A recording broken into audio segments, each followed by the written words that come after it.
안녕하세요. 저는 올해 43세, 마음만은 여전히 교복 입은 중딩이고 싶은 여자입니다. 아직 화가 다 가라앉지 않았지만 씩씩거리면서도 자주 듣는 유튜브 채널에 공유해보려고 자리에 앉아 급하게 글을 써봅니다. 글재주는 없지만 재미있게 읽어주셨으면 좋겠어요. 저는 저의 학창 시절에 미련이 많아요. 그 시절에 순수한 친구들이나 풋풋한 학생의 나름 평온하고 잔잔했던 지난 일상들이 그리워서 뭐 이런 청순 가련한 이유 때문은 절대 아니고요. 단지 잘 지내보지 못한 것에 대한 아쉬움과 슬픔이 여전히 남아있기 때문입니다. 저는 중학교를 다닐 때만 해도 정말 웃음이 많고 늘 밝은 아이였어요. 친구들 앞에 나서는 걸 좋아해서 회장 선거도 줄곧 나가 회장 혹은 부회장이 되었었고, 중학교 때 특별활동 모임으로 사진 동아리에 들어서는 여기저기 지하철 타고 서울 곳곳 누비면서 친구들과 사진 찍으러 다니는 것도 참 좋아라 했죠. 밝은 성격 덕분에 활발한 활동에 어려움이 전혀 없었었고, 그 덕에 보다 친구들을 두루두루 사귈 수도 있었습니다. 고등학교 들어가기 전 입시 공부를 한다고 1년간 다녔던 학원에서는 한두 살 많은 언니들하고도 오다 가다 친해지며 나이를 따지지 않고 그 시절 참 많은 사람들을 만나 관계를 맺고 살았습니다. 전 제가 생각해도 제 성격이 참 사귀기 좋은 타입이라 생각을 했어요. 그래서 제 주변엔 늘 좋은 사람이 함께 있다고 생각하며 살았죠. 절대로 과시하거나 친구들 틈에서 대장이 되고 나서려 하지도 않았습니다. 나름 예의 바른 걸 중요시하는 엄한 부모님한테서 자라 꽤나 옳고 그름을 가릴 줄 아는 성격이었던 것 같아요. 그냥 그런 거 있잖아요. 아닌 건 아니라는 걸 잘 아는 성격 말입니다. 그렇게 남한테 피해 안 주고 기분 나쁘게 안 하려고 노력도 하며 학교랑 사이에 잘 적응하며 살고 있었던 제가 고등학교에 진학을 하면서부터 180도 다른 삶을 살게 되었습니다. 완전히 다른 학생의 학교 생활이라고 해도 무방할 정도로 그간 살아왔던 것과는 다른 경험들을 하며 살았어요. 바로 제가 따돌림을 당하게 되면서부터였어요. 시작은 정말 어처구니가 없었습니다. 저희 반에 소위 학교 짱이라 불리우는 여자애들이 여럿 있었는데 그 무리 애들의 눈에 제가 그냥 이유 없이 보였던 것입니다. 뭔가 고등학생이라고 하니 다 새로울 것만 같고 더 열심히 학교 생활을 해야 할 것만 같아서 긴장이 되던 찰나에 학교 수업이 모두 끝난 후 가방을 챙겨 집에 가려 하는데 한 여자애가 저를 부르더라고요. 처음엔 머리끈을 어디서 샀냐 물어보고 다음엔 차고 있던 10,000원짜리 OST 시계가 비싸 보인다며 어디서 산 거냐 묻더니 이내 너 돈이 좀 많냐며 노골적으로 제게 돈을 빌려달라는 소리를 했어요. 당연히 저는 거절을 했고요. 하지만 그게 저의 실수라면 실수였습니다. 줄 안 대로 돈을 주지 않으니 전 완전히 애들한테 찍혀버렸고 그때부터 전 선생님들의 눈을 피해서 늘 이 무리의 아이들에게 따돌림과 정신적 학대를 지속적으로 받게 되었어요. 반 학급 애들이 모두 보는 앞에서 제가 재수가 없다며 큰 목소리를 내며 따돌려 보겠다는 의사를 내비쳤고 그 바람에 저와 조금씩 친해져 가던 친구들조차 저에게 한순간에 등을 돌려버렸죠. 저 때문에 그 날라리 애들한테 밉보이고 싶지 않았던 것입니다. 하지만 어리고 마찬가지로 철이 없었던 저는 그리 친한 친구들이 아니었음에도 절 모른 척하고 도와주지 않은 주변의 학급 친구들이 더 미웠어요. 절 괴롭히는 날라리 애들은 미움을 진작에 넘어 증오하는 마음까지 가졌고요. 3년 내내 같은 상황이 지속되었습니다. 하필 날라리 애들 중 한 명과 계속해서 3년 내내 같은 반이 되어버린 바람에 전 한마디로 너무도 재수없게 3년 내내 학급 친구들에게서 철저하게 외면당하고 또 친해져서는 안 되는 아이가 되어버렸죠. TV에 나오는 친구들 괴롭히는 배우들을 보면 전 그게 아무리 웃긴 시트콤이라고 할지라도 단 한순간도 웃을 수가 없었어요. 제 성격은 고등학교 때 괴롭힘을 당하던 그때부터 완전히 소심하고 남 눈치만 보는 아이로 변해버렸고 대화를 나누고 웃고 떠들 수 있는 고등학교 친구를 사귀기는커녕 3년 내내 학교에서 말 한번 제대로 붙여본 친구가 하나 없었답니다. 저 참 외롭고 불쌍한 아이였어요.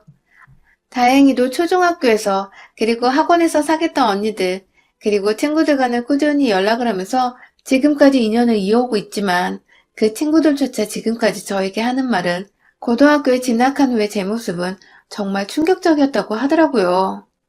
말수가 반의 반으로 줄어들어 버리고 늘 당당히 웃으며 어깨 피고 다니던 애가 고개를 푹 숙인 채 죄인처럼 다니는 꼴이 가슴 아파 죽는 줄 알았대요. 하필 혼자 멀찌감치 떨어진 고등학교로 배정받아 버린 바람에 아는 중학교 친구가 별로 없었고 있다 하더라도 그 친구들은 모두 다른 고등학교 동창들처럼 절 모른 척하고 멀리하기 바빴기 때문에 필요가 없었습니다. 공부를 딱 보통 정도만 하던 전 고등학교 2학년 때까지 학교 생활에 적응을 못해서 내신이 완전 꽝이었어요. 친구 관계가 그 모양인데 공부에 어떻게 집중을 할 수 있었겠어요.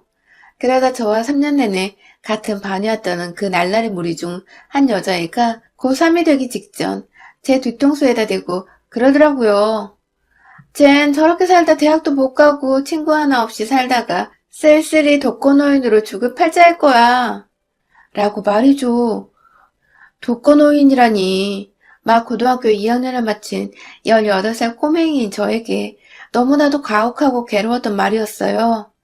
내가 진짜로 이렇게 고3 때까지 친구 관계 때문에 공부도 뭣도 다 손 놓고 우울한 채 살다가는 진짜 저 여자 말대로 답도 없는 인생을 살 수도 있겠다는 생각이 드니 아찔하기도 했고요. 그래서 그때부터 정말 미친 듯 공부를 했습니다. 방법을 몰라 죽기 살기로 암기하고 문제집을 풀면서 내신은 이미 포기했다 생각하며 1년 내내 수능 공부에 미쳐 살았고 다른 고3 애들 하는 거 2배로 따라잡아서 결국 좋은 대학도 갔고 좋은 회사도 들어갔다가 같은 직종에서 일하던 남편을 만나게 되어 결혼도 했고 자식도 낳고 지금은 온전히 걱정 없는 주부로 살고 있습니다. 어떻게 보면 절 가장 힘들게 하는 아이 하나 때문에 공부를 시작하게 된 것이었고 결국 제 인생이 최악으로 치닫는 걸 면할 수 있었던 것이었죠. 참 아이러니하죠. 고등학교 3학년 동안의 아픔 때문에 대학을 갔다고 해서 제가 바로 예전처럼 밝게 변하고 활발해지진 못했지만 서서히 시간을 두면서 제 스스로에게 변화를 주고자 수많은 노력을 했고 울기도 많이 울고 정신과 상담도 몇 번 받으면서 정말 극한의 시간을 견디고 거쳐 본래의 제 모습 언저리까지는 돌아온 것 같습니다. 한동안 정말 걱정거리라고 할 것이 없이 지냈어요. 애 키우는 것도 그닥 힘들지 않았고 남편도 늘 한결같은 마음으로 저를 대해주며 가정에 딱히 불화라고 할 것이 없었어요.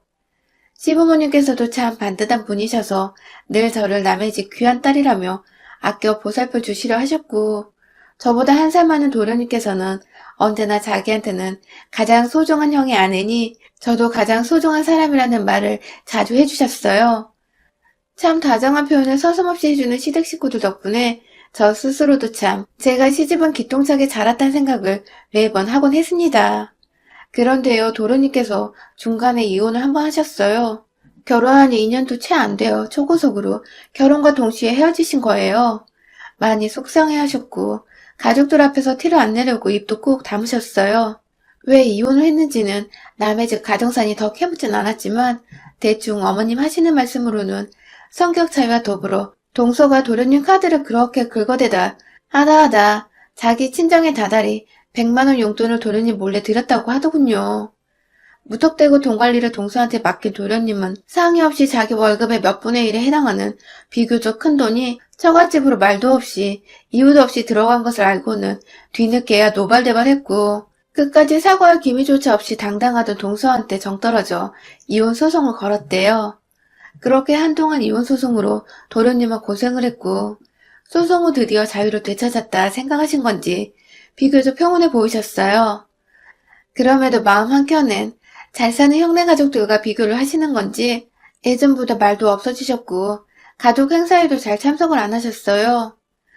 언제든지 도련님이 좋은 사람을 만나면 좋겠다는 희망을 늘 품고 살았어요. 제가 소개를 해주고도 싶지만 괜히 혼자이고 싶어하는 사람한테 부담을 주는 건 아닐까 싶어서 쉽사리 연애하란 말도 먼저 건네지 않았어요.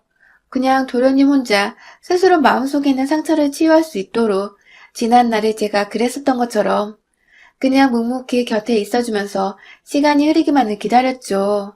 그러던 중 올 중순에 도련님께서 너무나도 반가운 소식을 가져왔어요. 여자친구가 생겼다고 하시더군요. 진중하신 분이 이제서야 여자친구가 생겼다고 말씀하시는 걸 보니 결혼을 하고 싶어 하시는 것 같았고, 그간 사귄 지도 꽤 될 거란 걸 내심 짐작을 했죠. 온 가족이 다 기대에 부푼 채로 코로나로 나가지 못하니 조금 부담스럽더라도 시댁에서 도련님 여자친구를 불러 저녁 식사를 하기로 한 날, 저는 정말 오랜만에 제 심장이 아주 처참하게 땅끝으로 꺼지는 기분을 경험했습니다. 여친이라고 데려온 여자의 얼굴이 너무 낯이 익은 겁니다. 저는 정말 그 시절을 매일같이 잊으려고 노력했는데 그 여자의 얼굴을 보는 순간 2초도 안 되어 누구인지 알아채버렸어요. 바로 저와 고등학교 3년 내내 같은 반을 했고 이유 없이 저를 따돌리고 급기야 학급 전체에서 외톨이가 되도록 만들었던 바로 그 동창 날라리였던 것입니다. 허무하고 어이없게도 저를 알아보지 못하던 이 여자애는 급기야 뵙게 되어 영광이라는 낯간지러운 소리를 해대며 제게 악수를 청하더라고요. 세상에 일 바르고 잘 자란 사람 마냥 말이죠. 시부모님들이며 두 형제들이며 아무도 제 속타는 마음을 알지 못했고 다들 여자가 마음이 들었는지 입이 아주 귀에 걸려있더군요. 어머님 옆에서 밥상을 차리겠다고 쫄래쫄래 따라다니며 상 차림을 도우다가 놀란 마음이 진정이 안 되어 얼어있던 제게 시어머니는 얼른 밥 차리자. 새애기 기다릴라. 하면서 급기야 본인은 예비 며느리가 될 사람과 이야기를 좀 하고 싶다고 저한테 나머지 일들을 맡기고 부엌을 나가셨어요. 어머님이 신나셔서 그런 것까지 다 이해를 했고 다른 여자였으면 제가 당연하죠 하면서 곧장 알겠다고 했을 텐데 절 괴롭혔던 여자의 밥상을 차려야 한다는 생각에 제 손이 도무지 뜻대로 움직이질 않았어요. 세워라 내워라 그렇게 저녁상은 어찌저찌 차려놓긴 했는데 온 가족들의 시선은 여전히 그 여잔테로 쏠려 있었어요. 밥을 먹으면서 이것저것 얘기를 하다가 저와 동갑이라는 여자의 말에 모두가 제게로 친구 같은 동서가 생겼다면 좋겠다고 바라보더군요. 늘 친구 같은 혹은 자매처럼 지낼 수 있는 동서가 있었으면 좋겠다고 시어머니께 몰래 얘기를 하곤 했었는데 그걸 기억하셨는지 시어머니는 유독 절 쳐다보시며 힐끗 웃어주셨고 그런 어머니 표정을 보니 실한 내색을 도무지 할 수가 없었습니다. 들어보니 이 친구는 자식만 없을 뿐 전 남편과 5년 정도 살다가 이혼을 한 번 한 경력도 있더라고요. 하지만 이혼이 흠도 아니고 저희 도련님도 이혼남이었고 같이 새 출발하는 커플이어서 그런지 저희 시부모님은 아주 쿨하게 여자를 환영하셨어요. 옆에서 같이 웃어 보이고 함께 떠들고 좋은 척이란 척은 정말 다 하며 겨우 식사를 마쳤어요. 그리고 나서 과일을 함께 먹는 시간, 이 여자애가 과일은 본인이 깎아오겠다며 혼자 일어나 부엌으로 들어가더라고요. 그 바람에 시어머니가 손님인데 그러지 말라고 막 일어나려 하셨고 옆에서 어른이 도와주려 하시니 제가 막 그냥 보고만 있을 수가 없었어요. 도와주기 싫은데 억지로 어머님을 대신해 일어나 부엌으로 들어가자 여자애는 저와 단둘이 그 공간에 있다는 것을 재차 확인하고는 저한테 그러더라고요. 오랜만이다? 하고 말이죠. 순간 너무 놀래서 사과를 깎으려다 말고 들고 있던 걸 떨어뜨렸어요. 멍한 채 그 여자를 하염없이 바라봤죠. 이해도 저를 알아봤던 것이었습니다. 다만 본인이 저질렀던 짓거리가 창피한 짓인 줄 알았던 건지 끝까지 어른들 앞에서는 모른 척을 하려고 했던 것이었죠. 여전히 절 아랫사람이라 생각하는지 저보다 키는 작으면서 절 양껏 올려다보며 새침하게 인사하는 여자애는 참 세월이 그렇게 지났는데도 전혀 변하지 않았더군요. 그날 그렇게 얼떨결에 부엌 한복판에서 서로 조용히 인사를 건넨 저희는 그 후로 서로가 서로의 과거에 대해 침묵을 하자고 굳이 말을 하지 않았는데 알아서들 입을 꾹 다물었습니다. 저는 따돌림을 당했다는 수치심을 이겨낼 수 없었고 그 친구는 본인이 학생을 따돌린 가해자였던 사실을 굳이 예비 시부모한테 드러내고 싶지 않아 했기 때문이었죠.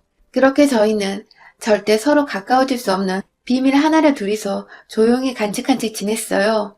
전 옆에서 이 여자가 행복하게 도련님과 재혼 준비를 하는 과정까지 모두 다 지켜봐야만 했습니다. 뭘 모르던 도련님께서 재혼할 때 옆에서 도움을 많이 주시라며 저한테 자주 연락해서 묻기도 물어보고 예비 신부를 행복하게 해주고 싶은데 여자들은 뭘 좋아하냐며 그 여자한테 주려는 선물 준비를 하실 때에도 저한테 연락을 하시는 바람에 전 졸지에 절 괴롭혔던 가해자의 선물이나 한가하게 고르는 피해자가 되어 있었죠. 그 사실을 인정하기 힘들어서 계속해서 전 정신적인 괴로움에 치를 떨었고 결국 제 속은 점점 더 문드러져 갔어요. 도련님의 결혼식이 다가올수록 제 마음속에서 타고 있는 불이 점점 잿더미로 변해가다 결국 완전히 사라져버릴 것 같았어요. 그러던 중 결혼식이 한 달 앞으로 다가왔었을 때 주말을 맞아 온 가족이 쉬고 있는데 여자한테서 전화가 걸려왔어요. 대뜸 인사도 없이 또 역시나 아랫사람 대하듯이 제 이름 석자를 부르고는 밖에서 좀 만났으면 좋겠다 하더군요. 전 솔직히 이때까지만 해도 저한테 뭐라고 지난날에 대해 사과라도 할 줄 알았습니다. 뭐라 변명이라도 하면서 앞으로는 가족이 될 테니 잘 지내보자는 말 한마디 정도는 할 거라 생각했어요. 적어도 그게 맞다고 생각을 했습니다. 하지만 자기가 마음대로 찍어준 주소를 따라 30분 정도 차를 몰고 가보니 그 자리엔 그 여자애 혼자만 있는 게 아니었습니다. 그 옆에는 고등학교 때의 그 날라리들, 무리지어 다니면서 절 괴롭혔던 그 무리의 애들이 모두 다 모여 있었습니다. 당시 사회적 거리 두기가 지금처럼 격상되기 전이어서 카페 안에 들어갈 수가 있었는데요.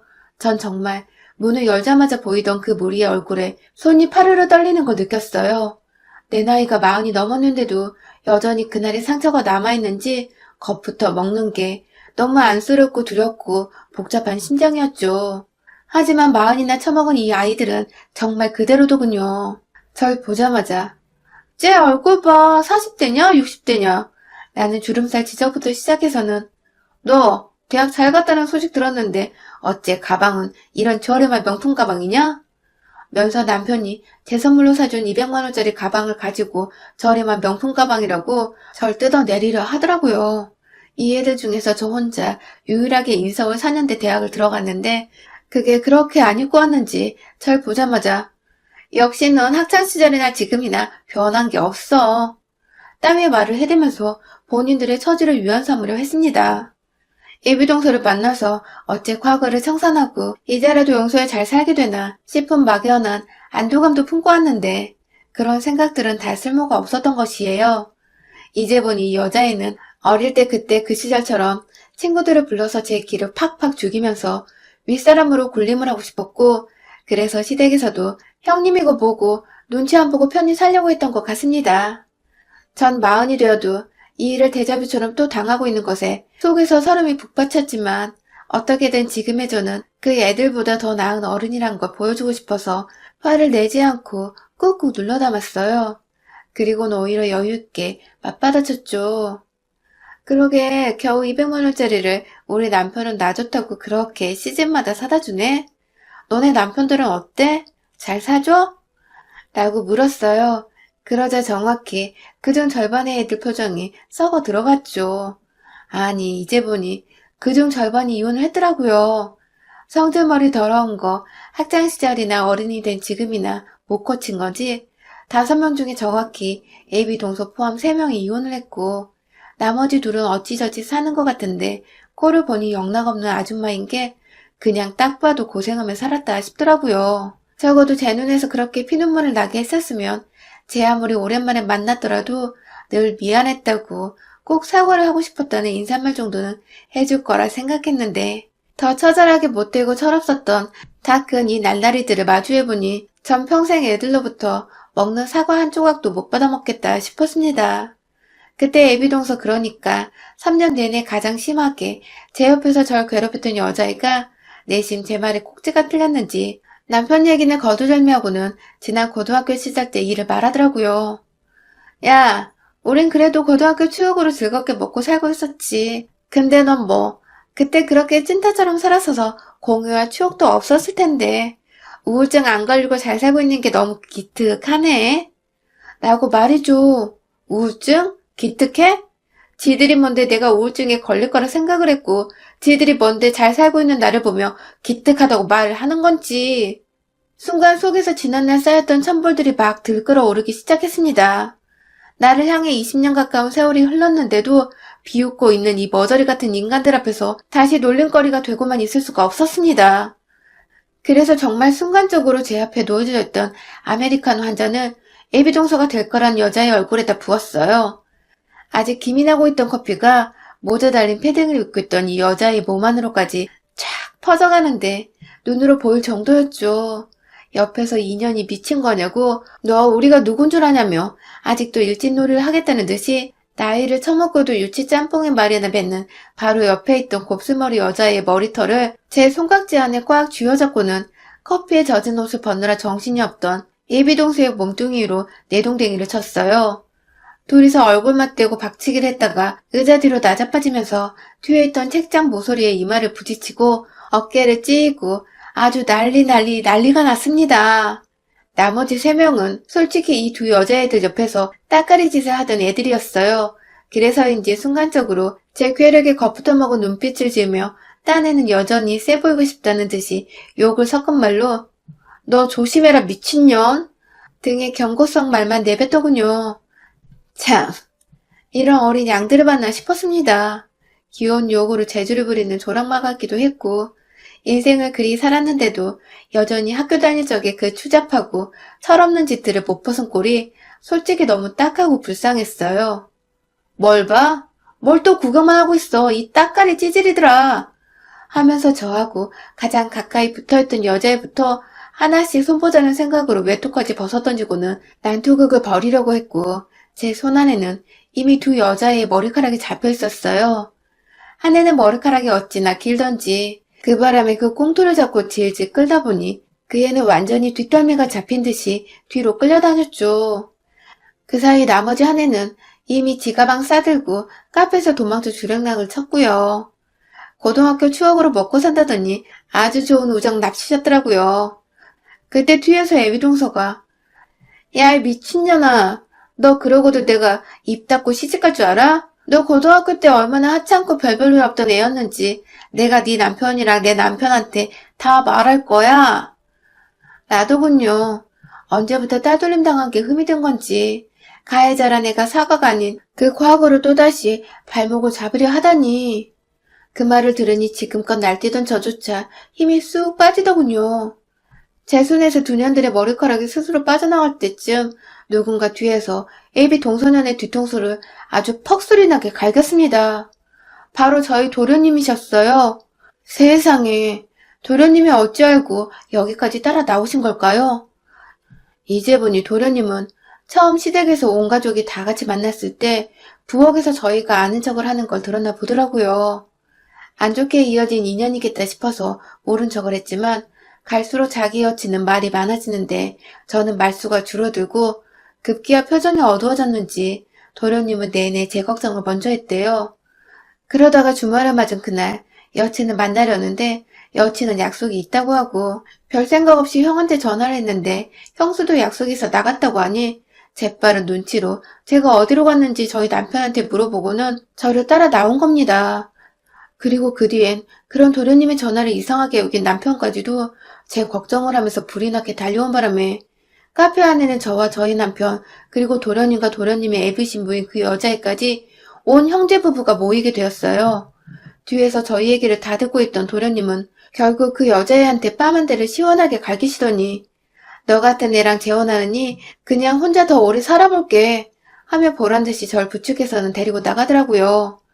남편은 뭔지 모르겠으나 조용하던 제가 폭력을 휘두를 정도로 열받아 있는 모습에 뭔가 내 와이프한테 해코지를 한 년들이구나 생각을 했는지 여자애들 앞에서 별 재수없는 것들 하면서 침을 퇴퇴 뱉고 나왔고요. 그날 든든한 우리 집 남자들 덕분에 마무리까지 정말 완벽하게 끝내버렸어요. 제가 애비동수 될 뻔한 연애 번호를 진작에 차단해서 잘 몰랐는데 나중에 도련님 말씀으로는 자기한테 찾아와서 몇 번이고 결혼해달라고 애원하다가 한 대 더 때려주려고 하니 겁질끔 먹고는 다시는 안 온다더군요. 결혼이고 뭐고 다 엎어버렸는데 돈 잘 버는 우리 도련님은 뭐가 그리 하나도 아깝지 않은지 그 돈 기부한 셈 치겠다며 돌려받은 일부 환불 금액까지 모조리 다 기부를 해버렸어요. 코로나로 힘든 불우이웃을 돕는데요. 코로나 시국이라서 애초에 결혼식장 예약할 때도 환불금이 좀 유연한 편이었는데 그 큰 돈을 돌려받고도 기부를 해버리다니 도련님도 정말 똥밟았다 생각을 하신 듯 하더군요. 그도 그럴 것이 저와는 너무도 잘 지내왔고 또 돈도 겠고 저를 누구보다 잘 아는 시댁 식구였기에 그랬던 것 같습니다. 도련님의 기부 소식을 전해들은 여자애는 정말로 도련님이 자신으로부터 떨어져 나왔던 확신이 들었는지 간혹이라도 예물예단 환불을 핑계삼아 연락을 하더니 일체 소식이 끊겼다고 합니다. 지난 시간 동안 마음 한켠에 있던 응어리들마저 아주 말끔하게 해소가 되어버린 이 시원섭섭한 기분은 뭘까요? 제 손에 마저 나가 떨어진 여자애들을 떠올릴 때마다 너무 상쾌하고 통쾌하고 즐겁습니다. 비록 저희로 인해 결혼이 깨진 도련님께는 죄송하지만 저 덕분에 미친년으로부터 구제를 받은 거라며 오히려 저를 다독여주고 고마워해주는 도련님. 우리 도련님이 진짜 다 갖춘 여성분을 얼른 만나길, 그래서 행복한 가정 이루고 사시길 이 자리를 빌어 응원하고 싶어요. 여러분의 생각은 댓글로 남겨주세요. 오늘도 시청해주셔서 정말 감사합니다.